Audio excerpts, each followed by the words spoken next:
All right, so now we're going to go ahead and jump into our first panel discussion, the first of six. This first session's on the topic of design for manufacturing. And for that, I'm going to go ahead and turn things over to our panel and our facilitator, Metal Forming Magazine contributing editor, Kate Bachman. So Kate, take it away. All right. Hi, everyone. Thank you, Brad. I appreciate that. And hello, everybody. Welcome to our session, Design for Manufacture. Your clients are experts in the products they produce and sell. They know well how those parts and assemblies are intended to function, but they may not be as well versed into the optimal way to manufacture them. And that's where your expertise comes in. Leaning on your years of manufacturing and deep knowledge of fabrication processes, you can suggest changes that will make the manufacture of those fabrications more manufacturable, eliminate flaws, operations hang-ups, and pave the way to make the manufacture of them run smoothly. Often, the suggestions you make for changes will save your clients costs. In this session, we'll delve into the whys and hows of successful design for manufacturing and how to establish partnerships with customers to ease the process. I'm delighted to introduce my panel of fabricators.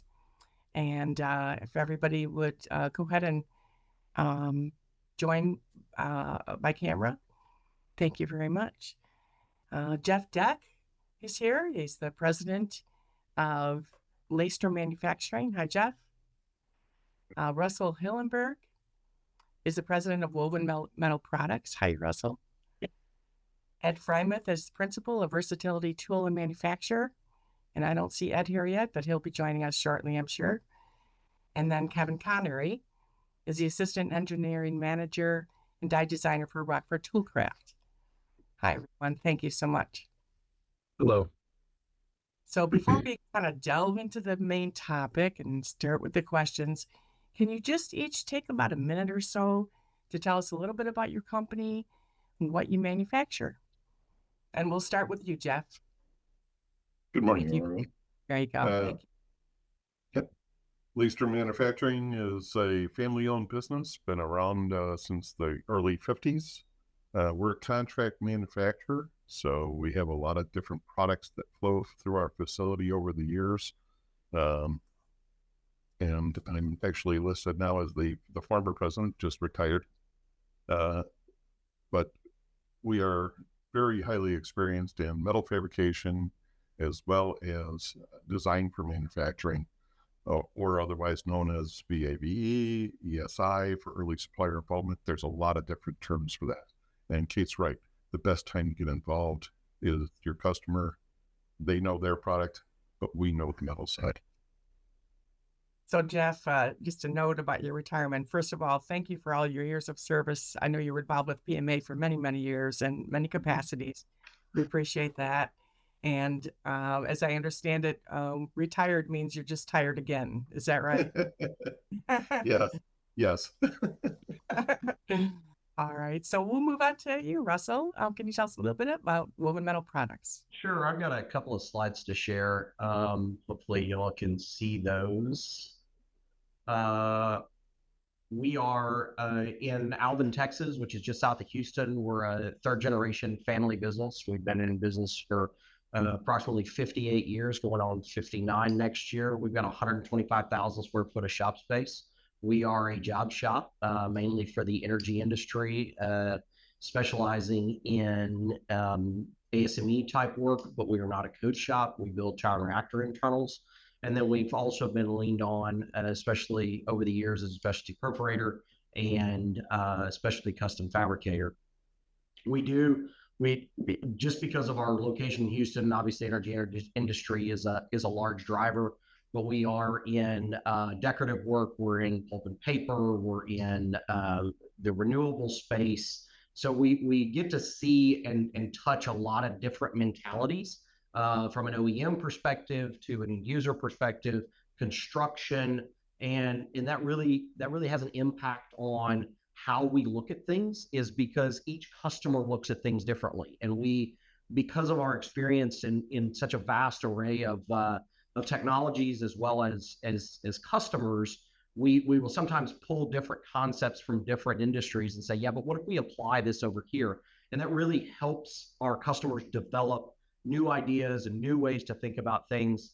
We have been we've been leaned on by our customers for one of the reasons of our expertise, but also we have everything under roof. So when it comes to manufacturing side, we've got perforating, we've got laser, water jet, large plasma, as well as all the welding, forming, robotics, drilling. And because of that, we're able to control all the different variables. So it makes design, R&D, all of that more flexible because we just go and say, okay, let's try this again. And our partners have really come to us, and I'll talk about this later, but our partners have come to us for that one-stop solution. And then how do we solve problems? And we've actually had the luxury of co-patenting and with international firms and kind of that solutions provider is what we look at being. Fantastic. Wow, you really cover a breadth of fabrication processes. That's amazing. And I'm excited to hear a little bit more about those patented projects that you worked on. We'll go ahead and move to you, Ed Frymouth, and if you would tell us a little bit about versatility tool manufacturing. Sure. I've got a couple of slides to share as well.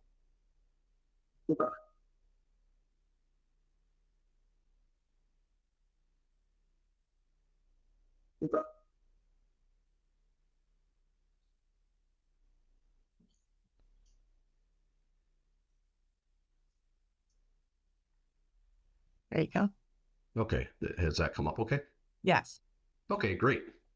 So Versatility Toolworks, also a family-owned business. We've been in operation since 1972, second generation as well.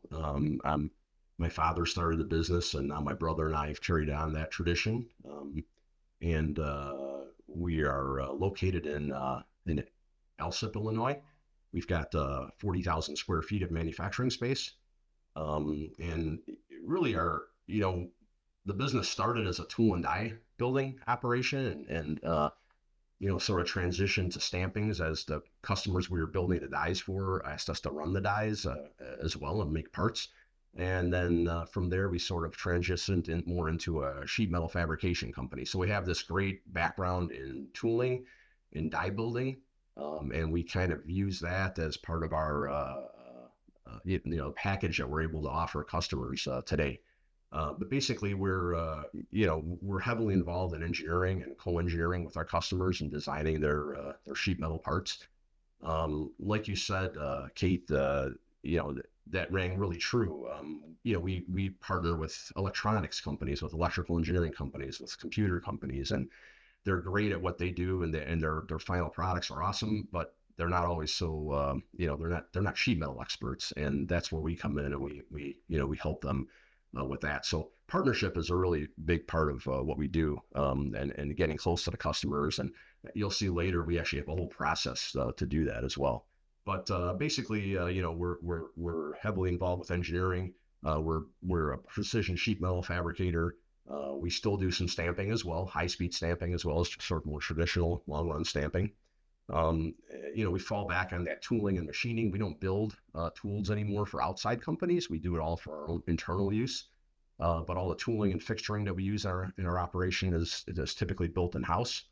Over the last 10 years or so, we've gotten involved in mechanical and electromechanical assembly. So we take our sheet metal parts that we build and we put them together with circuit boards and other electronic components that our customers provide and to make the final product. So we really do turnkey manufacturing in that regard, where we're making all the chassis, the housings, the enclosures, combining them with the other parts that the customer provides and that they've designed, and put them into a working product. And then something we've been really successful with is fulfillment collaboration as well, where we look at releasing product to customers as they need it. Sometimes shipping even every few days rather than sending out truckloads of products. So that's kind of in a nutshell what we do. It's a big nutshell. It's a big nutshell, but very interesting. I know we talked a little earlier about your your very kind of structured process for stepping through things with your clients, and we will get to that later on. Yeah, great. Yeah. And just a quick example of what we do, we have a couple slides here on just the products that we make, but a lot of enclosures. We work closely with architectural lighting companies. Still do quite a bit of precision machining, sort of tooling related, low volume, high tolerance machining, and high speed stamping, along with metal fabrication. Okay, thanks so much, Ed. And then moving on to you, Kevin, if you would tell us. Just one more thing. I just want to give us one more thing is that we also have our own product line, which we sell and market under Versatility Professional Tool Storage. And this is just a little example of the things we do, but basically tool cabinets, changeover carts, and workstations for pretty much for industrial applications. So thank you. Sure. I've seen those at FabTech. They're really cool. So Kevin, moving on to you, tell us a little bit about Rocker Toolcraft.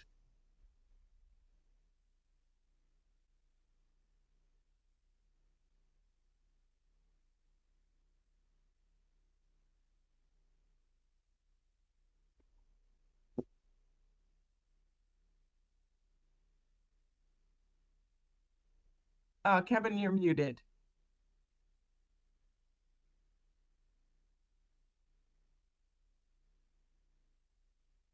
Kevin, can you unmute? Yes, there we go. Sorry about that. Had too many screens going on at once here.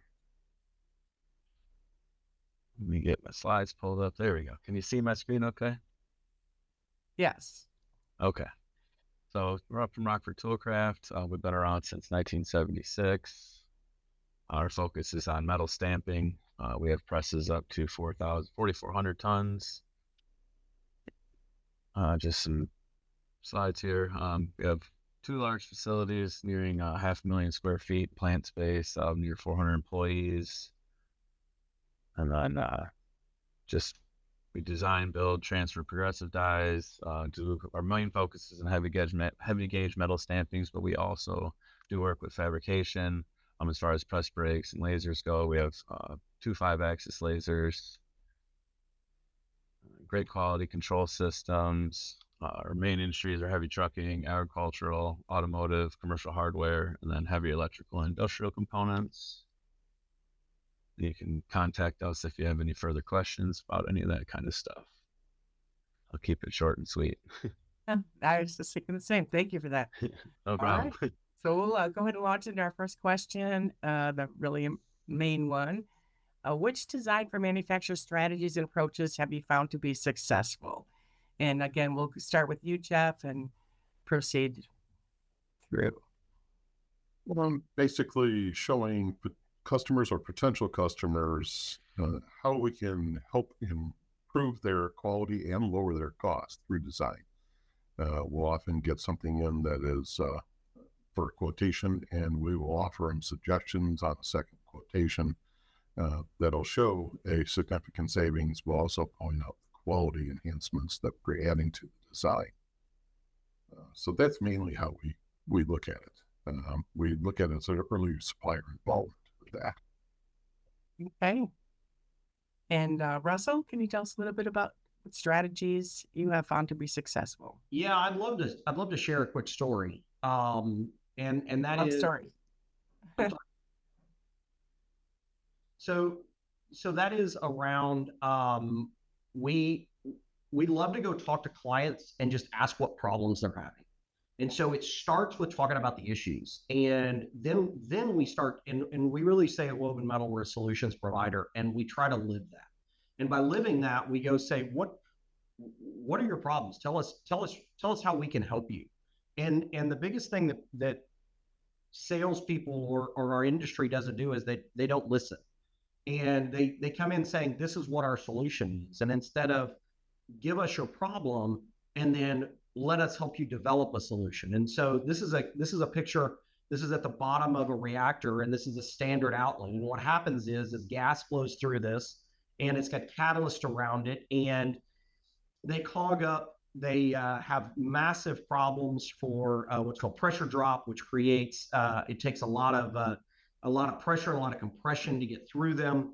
And so we started listening to customers. And with that, we then went and we designed, and welding in our industry is a big deal, especially on ASME coated vessels. And so we designed a complete new solution that we then took to the client and said, hey, what if we did this? And we took that standard design and completely, redesigned it with their input. And so they were saying, hey, we need better distribution. Okay. We need it to look like this. We need less pressure drop. And we took their list of goals and we took it back to our office and to our designers and said, let's come up with a better way. And then we took version 1 back to them in concept and said, what about this?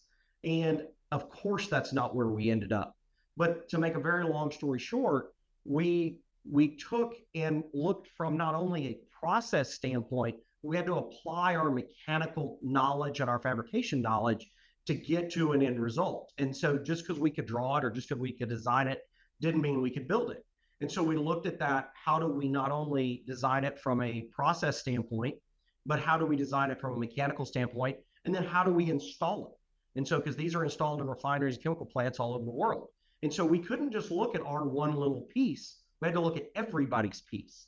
And so as we take all of those inputs, we then came up with this concept that drastically changed not only their operations, but also made it better for the installer, which also then made fabrication easier. And so it was more about looking at that whole picture and involving all of the parties. And so many times we end up in silos of this is what we do. And then all of a sudden, when we start asking all the different parties, well, what would you like? And so like in this case, we put 40% more catalyst in this unit. Well, that's massive reward for the end user. It's big dollars. And so with this, we then said, look, this is an industry changing thing. Everybody agreed. We went to we were working with one of the major technology providers and we co-patented this. So as our small fabrication facility, and as we've grown over the years, as we've gotten bigger and bigger, we found that we are becoming that, hey, let's work together with these guys. Instead of just bringing them a solution, let's ask them a solution. And if we look at from a process standpoint, we can say this is a better solution, not only process-wise, but also fabrication-wise. And here we're doing CFD modeling, FEA modeling, not only looking at the mechanical integrity, but also the integrity of the actual process. So it's really about involving everybody and involving everybody really early, and then understanding everybody's goals. Fantastic. It sounds like we're hearing some recurring themes of, working with the customer, and I love, listening to the customer and asking them first about their problems and trying to step them through solutions. That was really great, Russell. Thank you. And let's go on to you then. What strategies and approaches have you found to be successful? We've really found doing what we call integration, process integration, on the customer's parts to be, one of the most successful things. And what I mean by that is, combining whatever we can into the primary blanking process and leaving those things further downstream, being able to eliminate them. Examples might include, eliminating hardware insertion or PEM nuts, let's say, and extruding holes in the blanking process and tapping them right in the blanking process. So we've got some unique equipment that allows us to do that. And we've got punch laser combination machines. And those machines allow us to integrate, blanking, forming, and even tapping into the primary processes. So what happens is, we end up, instead of having a workflow that says, we're going to blank, then we're going to go and we're going to insert hardware, and then maybe we're going to go into the press brake and make some little flange forms, and then we have to do the main forming. We can do a lot of that. We can do 3 out of those 4 things right in our blanking process. And that's an incredible cost savings down the line. I've got an example that I can show later that sort of, leverages what we can do as far as that goes. And now in some cases, eliminating some of those features, that doesn't work with the customer's design, right? There's limitations. So it's, again, very important, what are the customer's design intents? What are the customer's needs for that part? And then once you kind of work through that, you can start to figure out where can we do this process integration, and where can we be successful at doing that. And it's important to get them on board. We always try to make customers, particularly new customers or new employees that we're working with at a customer, say there's a new engineer, make them very aware of our capabilities and what we can do, so that they can also start to kind of have those kind of thoughts. And it's a lot of times easier to sell that to them, if they have some of that knowledge. But that's really been one of the most, I would say, key things is the process integration. Oh, very cool. Thank you so much. That's really good, Ed. Kevin, can you tell us a little bit about the strategies and approaches that you have found to be successful for design for manufacture? Yeah, so as others have kind of said, having early collaboration is critical to the whole process. We as the supplier and the tool makers, the fabricators, we know what our tools are capable of doing. We know what's possible, whereas the customers don't always have that background. A lot of the engineers are straight out of engineering school, and they can design a beautiful part that works as well, great in their assembly, but they don't know how things are actually manufactured in real life yet. And so when we can kind of give our 2 cents of, hey, this radius is too sharp, or that hole's too close to the edge, or this formed leg is too short, we can give them insights towards their parts, and then they can redesign the parts based around the process that we've quoted. And then that saves a lot of headaches down the line, because we're not chasing our tail trying to fix a problem that it doesn't need to exist in the first place. So if we can collaborate on the design in the early stages and kind of be that trusted advisor to them, we don't run into those same issues. So I guess in summary, just collaborate early, collaborate often, and really just continue to have a good working relationship with customers and suppliers. Very cool. Thank you, Kevin. So it sounds like we have some very strong recurring themes. Anybody want to comment on what anyone else said or questions? Brad, it looks like we might have some questions that came in from the audience. I have a question for you guys while you're preparing for the next question here, Kate. Do you guys find that design for manufacturing is becoming more and more important over time? Was it always important, or is this really becoming more of a deciding factor sometimes when customers are deciding who they want to work with? I can speak to that from our industry's perspective.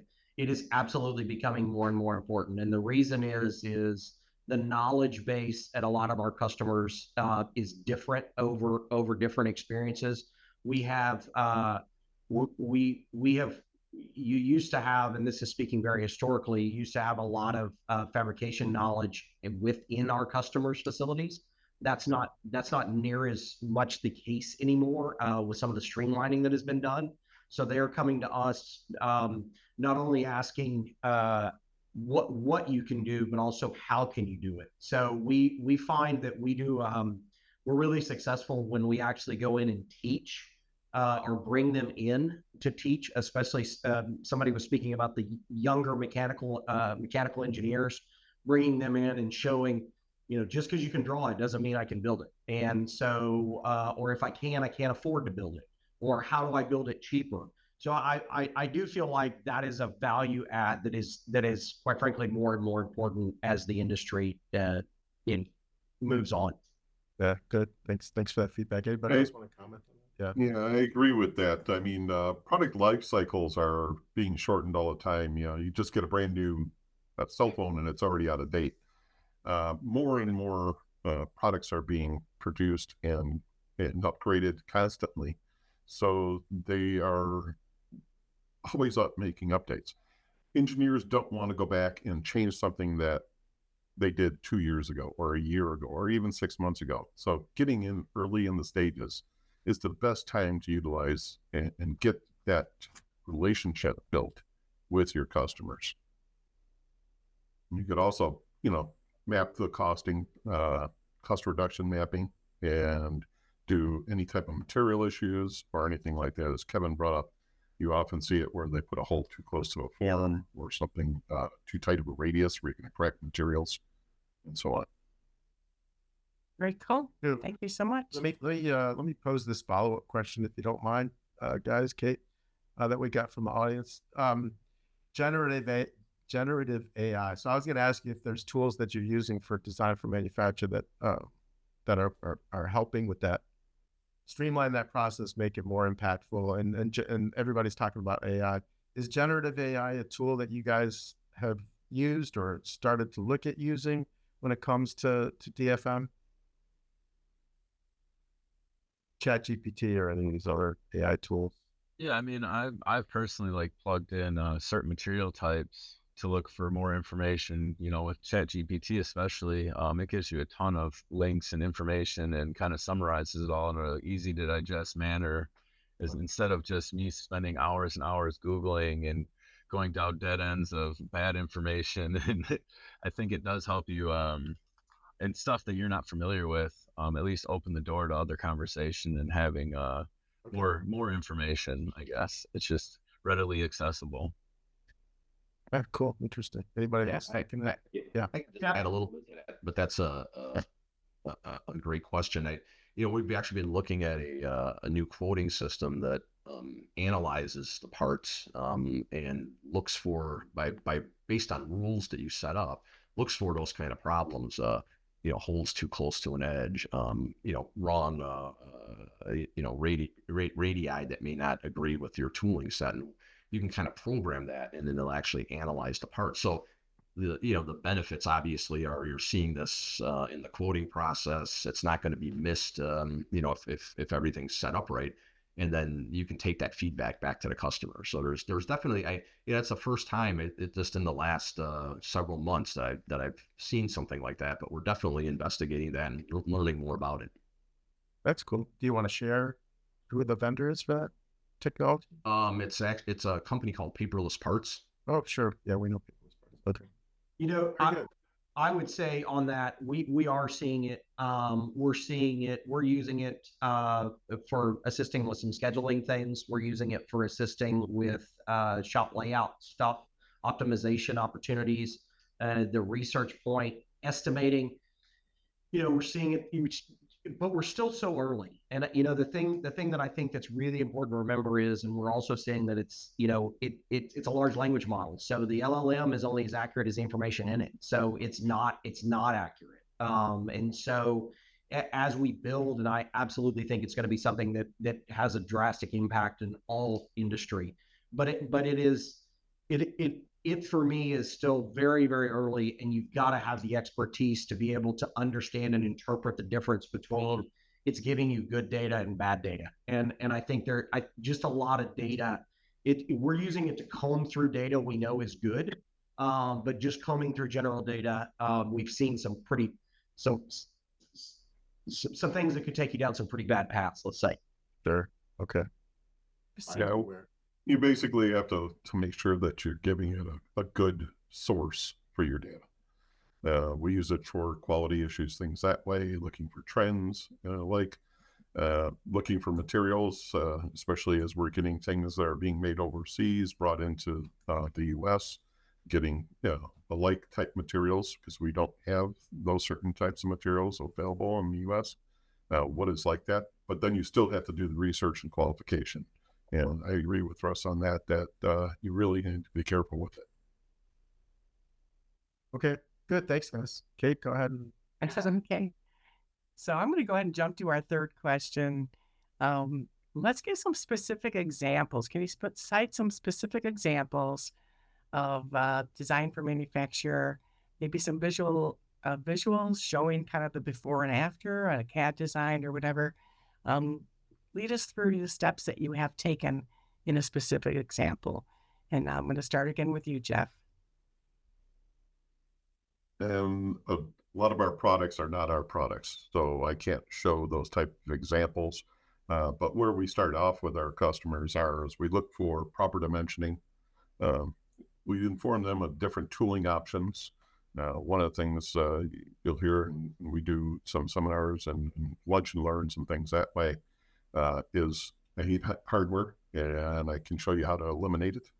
Material reduction, alternative fastening methods, material types, eliminating secondary operations, and one that I think everybody that's on here will agree. Customers always put it on their parts must be burr-free.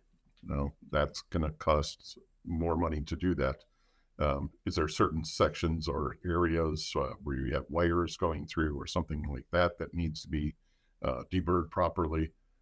So those are some of the areas that we look at in our process. And we work with our customers engineering to dive into those areas to see what we're able to do. Very cool. Oh, Russell? Yeah, so I kind of started on that question. Definitely showed examples of where we have done that to start off with. But what I would say is let's talk about the evolution of that product. And so that product started out with a very simple application that solved a problem. Where it has evolved to is exactly what we're talking about of going through and listening to other customers. And we've taken it into different industries. We've taken that same solution, applied it with different materials, different construction techniques. They had different goals, but at the end of the day, we were able, and we've actually filed 2 patents past the initial patent, just because we're continuously improving and evolving that equipment. And so it doesn't start and or stop with that one solution. As you keep going on and on, and as we see so many times in our industry where, okay, we come up with the answer, now let's move on. And it's really about continuous improvement.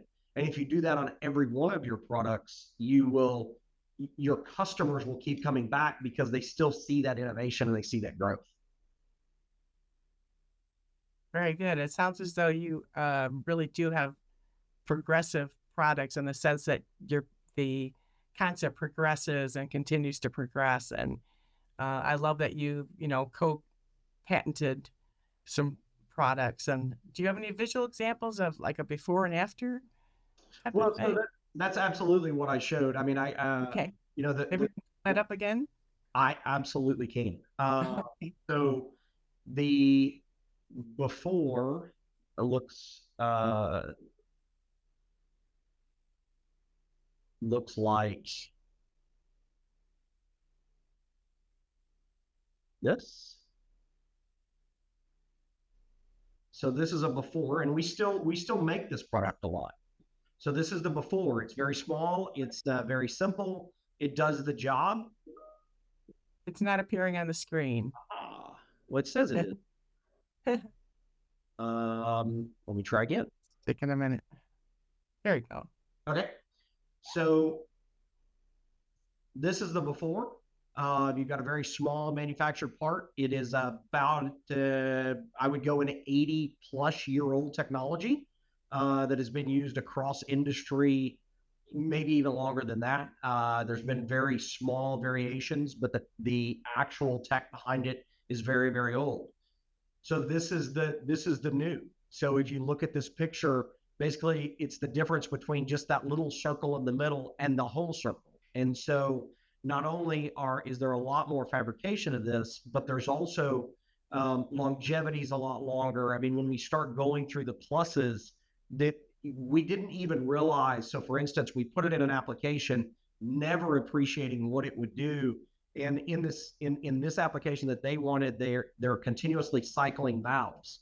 Well, because of what they were able to do by putting this in, they cycled their valve count by a reduction of 75%. Their valve life went up by a factor of 75%. So the downstream costs. So for instance, in this application, and this is in large refining, the entire project paid for itself in less than 90 days. Including construction, including downtime, including everything. So it's that shift changing and industry changing kind of manufacturing that really is what that's why we were able to patent it, and that's why so many different parts of the industry have said this is the right solution. That's very cool. It's really good. I'm going to leapfrog over to you, Kevin. I know that you had some specific examples you're going to show.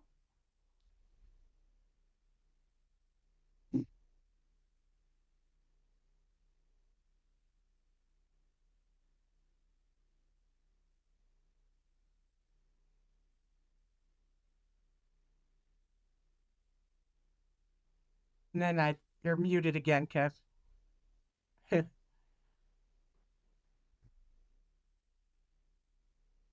Okay, there we go. All right, so this yellow part here was the part that we originally quoted. It's a good sized drawn part. I think it's about 16 inches across this way and about 9 inches across this way, the flat pattern you see. It's a good candidate for a drawn part. We don't have any issues with it. It auto foamed great during the quoting process, but by the time we got the actual PO, the part looked like this. And so it changed pretty drastically on this back edge or on the front edge, and there are some significant changes to it. And when I ran autoform on it again, this whole back half of the part right here was blowing open, so completely breaking. So we then had to go back to our customer with a part that I remodeled up, which you see right here, with some little bit more generous radii going on, and then especially back in this area, I was really able to duff off this radius here to go from this to this. And this part autoformed successfully. It still worked within their assembly and what they needed it to do, and we didn't have any issues. And I guess that kind of brings us back to the first point, where if we can collaborate early and often, we are able to, have that communication with our customer where the customer says, this is the part, and it works. And then we're able to say, no, all right, your new part doesn't work. This will work. And they just kind of take our word for it and run with it, and they plug it into their design and make sure that it matches what they needed to do, fit, form, and functionalize. And, everybody ends up happy because the part works. It works for us. It works for them. And it just works. That's great. That's a really good example. Ed, can you go ahead? I think you had a couple of slides too. Yeah, I do. Hold on a second here.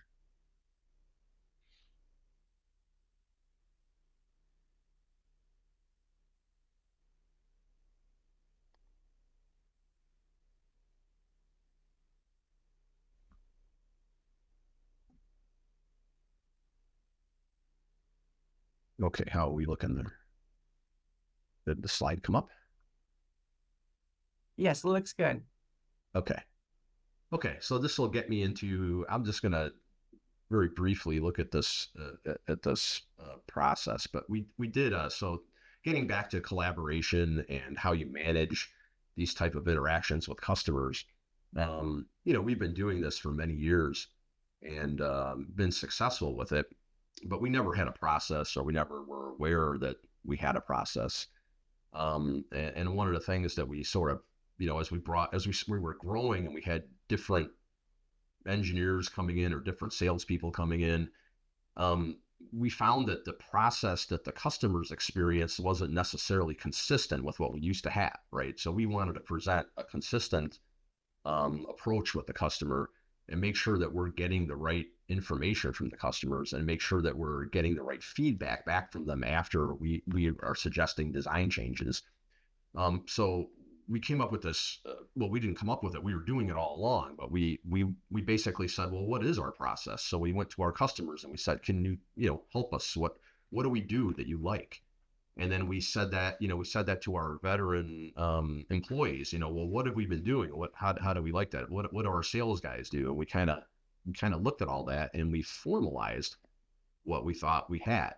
And basically, there's nothing, that's the great thing here. There's, this is not a groundbreaking process. It's just that it's something that we evolved into over time, and it works really well. But we're not inventing anything new, but it's important to have that discovery process, right? I think several of us have spoken about that early on, and make sure that that's and that's a super important part of this Q-step process. Engineering engagement, working directly with the other company's engineers, working with the guys that are designing the parts, giving them access to our engineers and our tooling experts, that have been working in the tool and die and industry for years. That's where important collaboration takes place. That's where you can save a lot of money for your customers, because they're looking at, hey, if you make this one design change, we don't need to build an expensive tool. We can do this in another way. And those are all real important. Going into fabrication, we sort of hang our hats on some of the processes that we're able to offer. Again, that process integration, that there's, you can laser cut, but you can form, you can extrude, you can tap, you can do knockouts, you can do all of these things in one process. That's all part of this offering that we'll be able to give to the customers. And then we at the back end, we pull it into fulfillment, because that's an important part of it as well, right? How are we managing the deliveries? How are the customers getting, it doesn't, sometimes low volume jobs, we may look at a few hundred pieces, a few hundred assemblies, but it's not really practical to make that many, necessarily. So do we tell the customer we need to take 1,000? Well, no, maybe not. Maybe we can come up with an agreement where, we're running a little larger lot, but we're able to hold on to some of those for the customer. We come to an agreement where you have to use them in a certain amount of time or something like that. So that kind of encompasses this whole process. And it's really been working well. We have some other things, like we've got some flow charting that we did, that we give a new engineer. Hey, here's the flow chart. Here's how you analyze a new job. You go through it, because again, we have stamping, we have laser cutting, we have punching, we have different processes. Well, what's the most appropriate process? What makes the most sense from a business perspective that this part can take? So, when we quote it, we have to make those decisions early on so that we can give the customer, basically the best quote that we possibly can. And so that all goes into this process as well. So it's just basically a formalization of, the things that we've been doing for 50 years, right? And we've kind of pulled that all together, and we've put it down on paper, and we actually have it. We have a service mark for this with the U.S. Patent Office, just because everybody was telling us, well, this is really unique. And that's the one thing that we heard from customers is, yeah, not a lot of other people do this kind of thing with us. And that's one of the things that, that really separated us, I think, from some of the other people out there is, we're really getting into the weeds. We're really looking at, now there's some customers, they have a lot of sheet metal experts that are designing their parts, and we know who those people are. And when they send us a part, we can put it through our process and no problem, right? There are those other people where there's all kinds of issues, and this is where we get to those issues. So, but I'll just give you a quick other example of how we applied this process. But this is very simple also, right? This is just the customer came to us and said, hey, this is a low volume job. We need to be able to control the cost better, though. The prices we're paying now are too high. We're having a hard time being competitive with that. And the parts are taking too long. So who hasn't heard that before, right? It's too expensive and it takes too long. Well, that's basically what this customer was telling us on this particular part. And the part we're talking about, I'm going to show another slide of it here in a minute, is this silver part sitting behind this faceplate. So this is this customer's builds, designs electronic signboards and mass notification devices. They go into a lot of schools, universities, airports. You see them a lot on college campuses, things like that. But this particular one is this box behind here sits inside the wall. This plate here holds the display and the speaker. So basically, they're asking us to do something with this box. Well, when we got it, it was made out of a fairly, for the application, it was made out of a fairly, I think it was 18 gauge material. It was made out of carbon steel and it was painted. So what we suggested here, we did really, 3 things as we went through this process. And again, you're going to hear the same words again. Material selection. I know one of the other guys talked about that. I talked about process integration, right? And innovative engineering. We've all talked about that. So these 3 things went into this as we applied our Q-step process. But one was a material change where we went from 18 gauge carbon steel to 22 gauge galvanized steel. We didn't need to have that really heavy steel there. And it didn't need to be painted. It's going inside of a wall, a galvanized part, it would be good. So that resulted in a 30% material reduction usage and a powder coating process eliminated. So again, we're going after process elimination as well, right? We've eliminated an entire process there. We've used less material. The second thing was, again, process integration. This initial design had 4 PEM nuts in it. Well, we went with using our laser punch combination capabilities, and we're extruding holes in the part. And we have 4 tapping heads on our machine. We can tap that hole after we extrude it. So again, PEM insertion process eliminated, and we've reduced material usage again. We don't need PEM nuts. We're forming them out of the metal itself. And again, next process integration. So this box, this simple 4-sided box, was also welded.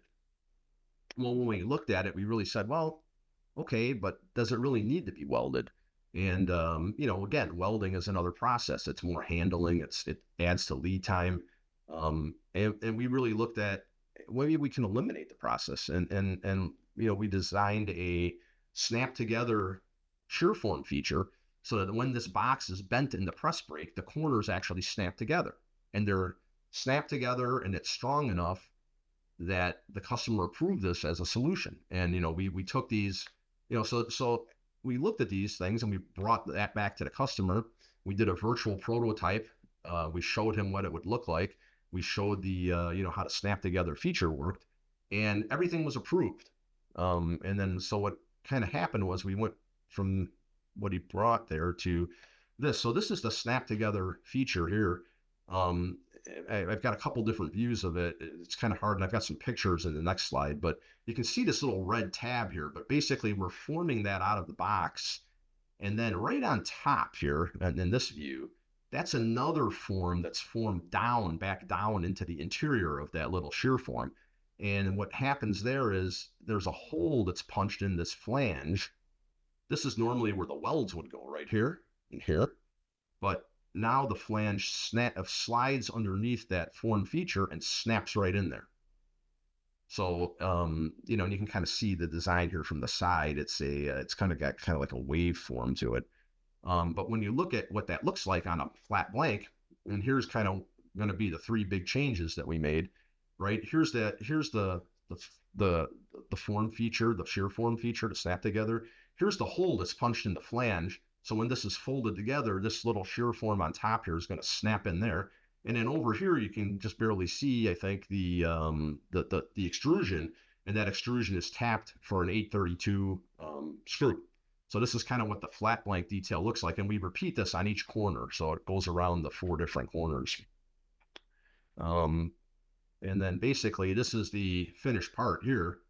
Again, simple part, but we've made these changes, and you can see here in the corners, here's that snap together feature. Up here on the top, this is where that front plate mounts. Those are the 4 extruded and tapped holes.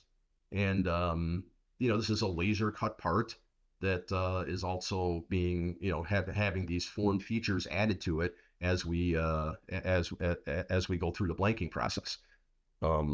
So that was that we made prototypes, we tested them, the customer tested them, everything looked good, and they were happy. But it's all fine, to be able to do these things, but what are the results? What did it really mean? Well, by reducing the material thickness, and we were able to reduce usage by about 30%. By integrating the welding together into the blanking process, right? We did that as well. So we eliminated a process. We integrated the hardware insertion process. Again, we eliminated a process with tapped extrusions.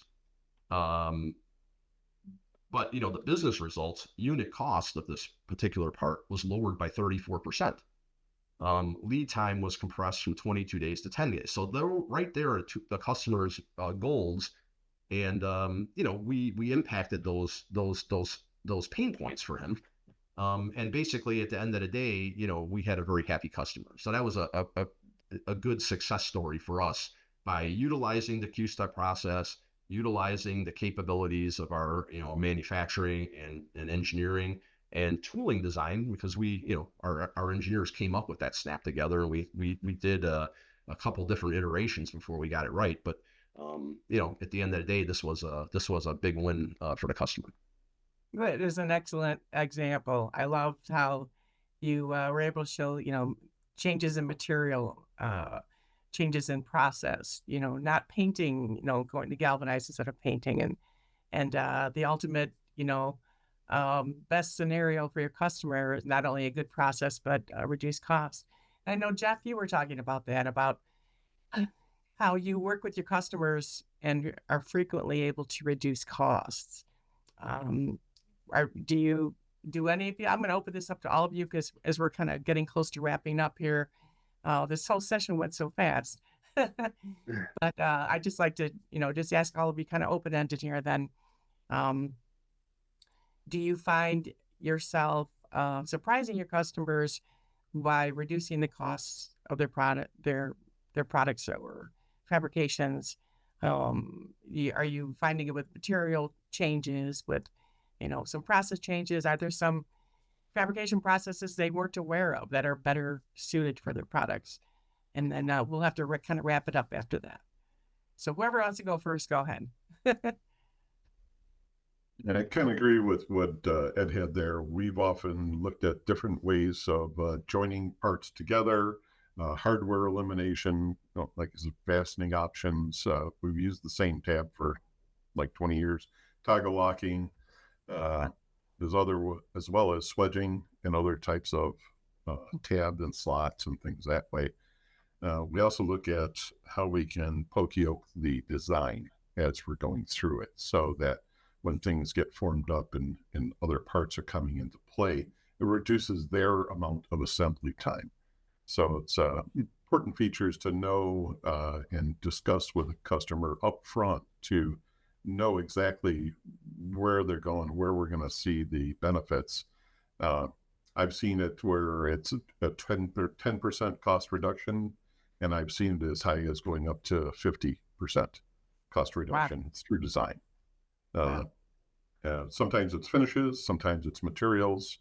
It's a variety of different product ideas and things like that way.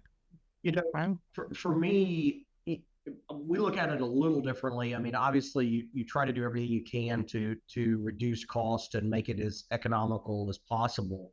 But at the end of the day, for us, it's really about value. And so, and that's, cost is a function of value, but there's so many other factors. And so understanding what their goals are and understanding, are we adding value or are we subtracting value, and what is the value proposition around what they're needing to do? And so understanding those goals, what drives them, if we have, many customers are driven by cost. Many customers actually, at the end of the day, when you really look at it, they want a fair price. But more important to them is they need it expedited. They need it they need it now, or they need to make sure that they don't have any quality dropouts. They need, so understanding the value proposition, as well as how to give them that value proposition so that they feel like they're getting value and that they are getting value. And if part of that is reducing cost, then that's absolutely a piece of it that you try to go after. But I think as you educate clients, and I think it's a whole educational piece of driving, not just how do we drive the cost out, but also how do we drive the value up. Good call. Very good point. Yeah, there are more strategies than reducing cost in value and expediting the process. Another one too, just making sure things work better. Anyone else, Kevin? Yeah, I guess the one thing I can kind of key in. So we've had a few products that were originally they were fabricated parts. So laser and press brake and blah blah blah. And we were able to take those parts and turn them into stampings. And one of them we actually were able to reshore from China back here to the United States due to that process. So they were, it was literally like a lasered part that they press broke and welded together, and we were able to do it complete off the die with the drawn part. So, I mean, that was a huge cost savings, a huge time savings. It was a great boost in quality for them. It was just a way more consistent process, and that customer has been a customer since. Very cool. That's a great story. And then I think you probably have something to say. Well, no, I think that Russell, I think, brought the point value. I mean, I think that's really key, right? And I think value added as you make customer relationships. We don't want to be commoditized, right? I mean, so we want to be able to, we want our customers to say, these guys really do something else. They do a little bit different. They do it a little bit differently. And that's adding value, and adding value by, one day it might be you're saving some cost. One day it might be improving quality. One day it might be, improving design, part functionality, whatever it may be. There's all these different facets. But at the end of the day, the bottom line, I couldn't agree more, is adding value. And you really have to make your customers sort of understand that. And that's why we try to educate them on, kind of what we bring to the table. And I think that's a very important piece. Well, thank you, everyone. This has been just really very illuminating, and I wish we could continue more and talk the entire day, but some other people want to get in here too. So I guess we have other topics to talk about. But thank you. I'm just thrilled that you were with us. I so much appreciate all your contributions, and we'll wrap this up right now and move on to the next topics. Go ahead, Brant.